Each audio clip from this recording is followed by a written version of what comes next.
Now, this has been the hottest topic in the smartphone world over the last year, and it's still not remotely resolved. It's fair enough to say that manufacturers have been trying to simplify their phone hardware in terms of removing weak points and apertures for years. Being able to take the back off the phone and replace its battery is now extremely rare in 2019, and even I can see that there are huge structural and waterproofing advantages to sealing the battery in. Now, these outweigh the convenience of being able to swap in a new cell yourself, which is why this trend has played out fully.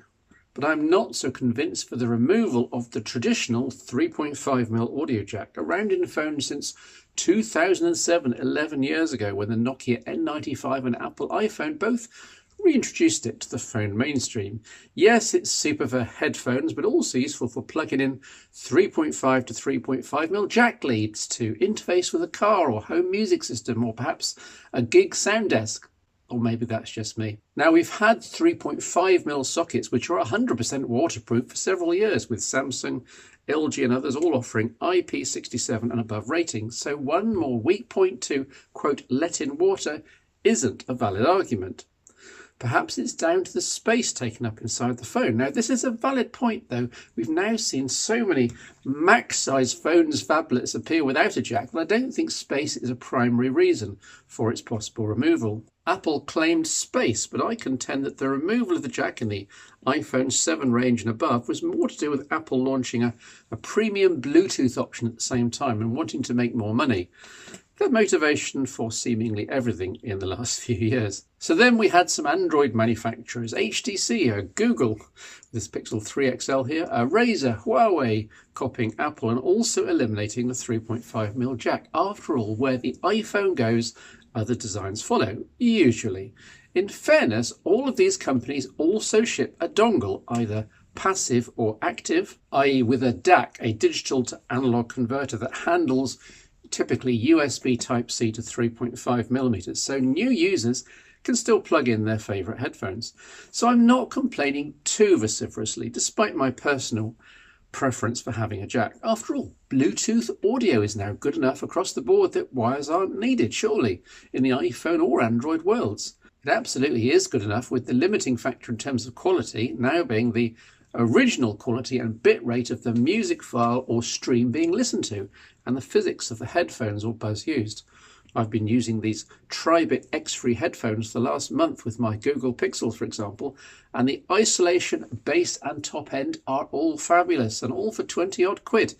Note that there are plenty of Bluetooth headsets that sound terrible. I've picked these as they have decent sized 8mm drivers and in-ear canal operation. And note that this is via standard A2DP. I'm not even using aptX of any variety, a higher bandwidth Bluetooth standard that ups potential quality even further. So why am I bothering to make a phone show about ye olde 3.5mm jack? Because good though Bluetooth solutions can be these days, they still suffer a few common drawbacks. Number one, they need charging. Obviously, you have to remember to charge every few days, an odd schedule. Then it takes a few moments to uncover the charging port and find a suitable micro USB, typically charging source. Okay, it's not rocket science, but it is one more bit of tech in your life to worry about. Number two, there has to be some loss in fidelity.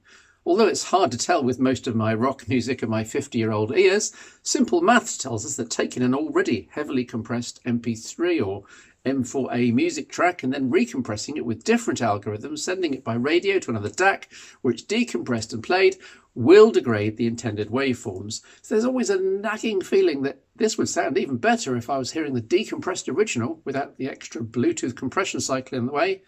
Again, or maybe that's just me. Number three, there can be confusion over what's connected. More than once I was trying to work out why nothing was happening in terms of, quote, connecting, when in fact the headphones had auto-connected to something else which still had its Bluetooth on. So if you do have more than one phone or computer tablet that you use with Bluetooth headphones, then in practice you have to micromanage which ones are enabled or disabled at any given moment, turning Bluetooth on and off on the phone. It's all a bit of a pain, though it is getting easier with Bluetooth 5 as more and more phones and accessories support multiple pairings. Number four, there can be noticeable lag, as you'd expect, given the extra compression cycle via A2DP or aptX HD or whatever. It's compute intensive. Now, there's no issue for pure audio, of course, you're listening to music, but video applications which aren't 100% coded to be aware of the slightly delayed Bluetooth output will display some lip sync issues. So, on balance, I'm torn. On the one hand, I'm happy as Larry, 90% of the time with my Tribit X3 headset and no wired connection to the various phones. But when they're low on charge or when I forget to put them in my pocket, then I have to fall back to something else. And then I discover I've mislaid one of my various DAC dongles as well. This then is where the traditional 3.5mm audio standard shines. If your phone has a jack, you just plug in any one of the tens of billions of 3.5mm headphones sets still existing in the world. You can buy them up from about £5 in local newsagents, going up to £1,000 at the top end, but there are billions of them in existence. It's a last resort in this scenario, but it's also a first resort for many with high quality on-phone DACs, such as those on the LG flagships in particular, producing the purest and most powerful audio signals. Happily, Samsung and LG are making flagships with 3.5mm audio jacks with the 2019 Galaxy S10 range and upcoming LG G8, apparently keeping wired audio files happy, so I'm good for another year at least. But at the same time, my recent Bluetooth experiments have shown me that as long as you pick your headphones carefully, it is possible to have good in-ear music without wires to the phone and without breaking the bank. And the choice will no doubt get wider as 2019 rolls on. I will keep you posted with my own experiments. Making 2020 a crunch year, perhaps. That's next year. What will the Galaxy S11 and LG G9 bring? Curiously, as I record this, leaks are showing Sony's new XZ4 flagship coming with an audio jack, reversing what it dropped on the XZ3.